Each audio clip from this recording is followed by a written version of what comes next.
ଜୟ ଜଗନ୍ନାଥ। ଆଜିର ଟପିକ୍ ହେଉଛି ମନୁଷ୍ୟ ଜୀବନରେ କଷ୍ଟସାଧ୍ୟ କ'ଣ? ମନୁଷ୍ୟ ଜୀବନରେ ଅନ୍ୟକୁ ଉପଦେଶ ଦେବାଟା ବହୁତ ସହଜ, କିନ୍ତୁ ନିଜେ ସେହି ଉପଦେଶରେ ଠିକ୍ ମାର୍ଗରେ ଚାଲିବାଟା ବହୁତ କଷ୍ଟକର।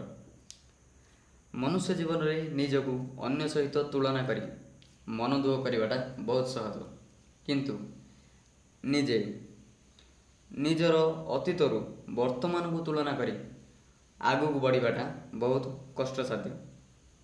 ମନୁଷ୍ୟ ଜୀବନରେ ଅନ୍ୟର ମନକୁ ବୁଝାଇବାଟା ବହୁତ ସହଜ, କିନ୍ତୁ ନିଜର ମନକୁ ବୁଝାଇ ସଠିକ୍ ମାର୍ଗରେ ଚାଲିବାଟା ବହୁତ କଷ୍ଟକର। ମନୁଷ୍ୟ ଜୀବନରେ ଅନ୍ୟର ଭୁଲଟିକୁ ଦେଖିବାଟା ବହୁତ ସହଜ, କିନ୍ତୁ ନିଜର ଭୁଲକୁ ଦେଖି ସୁଧାରିବାଟା ବହୁତ କଷ୍ଟକର।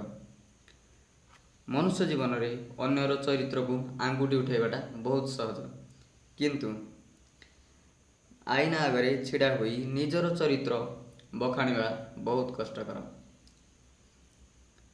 ମନୁଷ୍ୟ ଜୀବନରେ ଅନ୍ୟକୁ ତଳକୁ ଭିଡ଼ିବାଟା ବହୁତ ସହଜ, କିନ୍ତୁ ନିଜକୁ ଉପରକୁ ନେବାଟା ବହୁତ କଷ୍ଟସାଧ୍ୟ। ମନୁଷ୍ୟ ଜୀବନରେ ଅନ୍ୟକୁ ନିନ୍ଦା କରିବାଟା ବହୁତ ସହଜ, କିନ୍ତୁ ଅନ୍ୟକୁ ପ୍ରଶଂସା କରିବା ବହୁତ କଷ୍ଟସାଧ୍ୟ।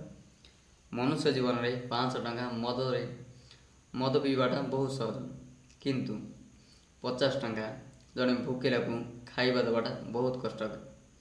ମନୁଷ୍ୟ ଜୀବନରେ ସିନେମା ଦେଖିଯିବା ବହୁତ ସହଜ, କିନ୍ତୁ ନିଜ ଗ୍ରାମ ଦେବତୀଙ୍କ ମନ୍ଦିରକୁ ଯିବା ବହୁତ କଷ୍ଟକର। ମନୁଷ୍ୟ ଜୀବନରେ ମନ୍ଦିରରେ ଯାଇ ଭୋଗ ଚଢ଼ାଇବାଟା ବହୁତ ସହଜ, କିନ୍ତୁ ନିଜ ବାପା ମାଆଙ୍କୁ ଦିଓଳି ଦିମୁଠା ଖାଇବାକୁ ଦେବା ବହୁତ କଷ୍ଟକର। ମନୁଷ୍ୟ ଜୀବନରେ ଏତେ ସବୁ କଷ୍ଟସାଧ୍ୟ ଦେଖି କେହି ଜଣେ ମହାପୁରୁଷ କହିଥିଲେ, ସ୍ୱପ୍ନ ଦେଖିବାର ଅଛି ଯଦି ଉଚ୍ଚା ଦେଖ, ନିଚା ଦେଖାଇବା ପାଇଁ ଲୋକମାନେ ଅଛନ୍ତି। ଉଡ଼ିବାର ଅଛି ଯଦି ଆକାଶରେ ଉଡ଼, ଡେଣା କାଟିବା ପାଇଁ ଲୋକମାନେ ଅଛନ୍ତି। ଚାଲିବାର ଅଛି ଯଦି ଏକୁଟିଆ ଚାଲ, ସାଙ୍ଗରେ ଚାଲିବାକୁ ଲୋକ ଅଛନ୍ତି। ଯଦି ନିଜ ବିଷୟରେ ଭାବିବାର ଅଛି ଠିକ୍ ଭାବ, ଭୁଲ କହିବା ପାଇଁ ଲୋକମାନେ ଅଛନ୍ତି। ଜୟ ଜଗନ୍ନାଥ। ଏହିପରି ମୋଟିଭେସନାଲ୍ ଭିଡ଼ିଓ ଦେଖିବାକୁ ଚାହୁଁଥିଲେ ଆମର ଚ୍ୟାନେଲକୁ ସବସ୍କ୍ରାଇବ୍ କରିବାକୁ ଜମାରୁ ଭୁଲିବେନି।